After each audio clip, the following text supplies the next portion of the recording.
আপনি কি কখনো ভেবেছেন আল্লাহ যদি চাইতেন তবে পৃথিবীর সব মানুষকে মুসলিম পরিবারে জন্ম দিতে পারতেন?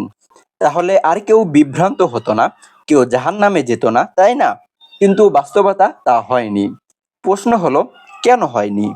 চলুন আজ আমরা জানি কোরআন ও হাদিসের আলোকে কেন আপনি মুসলিম পরিবারে জন্মগ্রহণ করেছেন আর আপনার কোনো এক বন্ধু হিন্দু, খ্রিস্টান বা অন্য ধর্মে জন্মগ্রহণ করেছে। আসলে এই প্রশ্নের পিছনে একটি বড় ভুল ধারণা কাজ করে।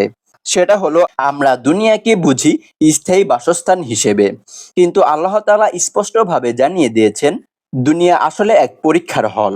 আল্লাহ তাআলা সূরা মুলকের 2 নম্বর আয়াতে বলেন, তিনি সৃষ্টি করেছেন মৃত্যু ও জীবন যাতে তোমাদের পরীক্ষা করেন তোমাদের মধ্যে কে উত্তম কাজ করে। যদি সবাইকে মুসলিম পরিবারে জন্ম দেওয়া হতো, তাহলে আমাদের পরীক্ষার জন্য দুনিয়াতে পাঠিয়েছেন সেই পরীক্ষা সহজ হয়ে যেত। বিশ্বাস ও অবিশ্বাসের মাঝে যে সংগ্রাম, সেটা থাকতো না। সেই গভীর আত্ম অনুসন্ধান, নিজের বিবেক বুদ্ধি দিয়ে সত্য খুঁজে নেওয়ার সুযোগটি থাকতো না। আল্লাহ চান মানুষ নিজে চিন্তা করে খুঁজে নিয়ে বিশ্বাস করুক।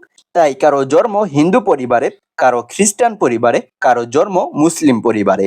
রাসূল সাল্লাল্লাহু আলাইহি ওয়াসাল্লাম বলেছেন, প্রত্যেক শিশু ফিতরাতের উপর জন্ম নেয়, এরপর তার পিতামাতা তাকে ইহুদি, খ্রিস্টান বা অগ্নি পূজক বানায়। সহিহ বুখারী হাদিস নাম্বার 1385। অর্থাৎ প্রতিটি শিশু মুসলিম পরিবারেই জন্ম নেয়, পরে তার পরিবার ও সমাজ তাকে ধর্ম থেকে সরিয়ে দেয়। আর যদি সে শিশু অবস্থাতেই মারা যায়, তবে হোক সে যে ধর্মেরই হোক না কেন, সে জান্নাতেই যাবে।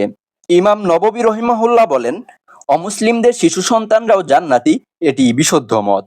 যখন কেউ বড় হয়, তখন তার বিবেক বুদ্ধি জাগ্রত হয়, তখন সে দায়িত্ববান হয়, তখনই শুরু হয় তার আসল পরীক্ষা। তখন সে চিন্তা করতে পারে, খোঁজ নিতে পারে, খুঁজে পেতে পারে একমাত্র স্রষ্টাকে। আল্লাহ তাআলা সূরা আনকাবুতের 20তম আয়াতে বলেন, বলুন, তোমরা পৃথিবীতে ভ্রমণ করো এবং দেখো কিভাবে তিনি সৃষ্টিকর্ম শুরু করেছেন।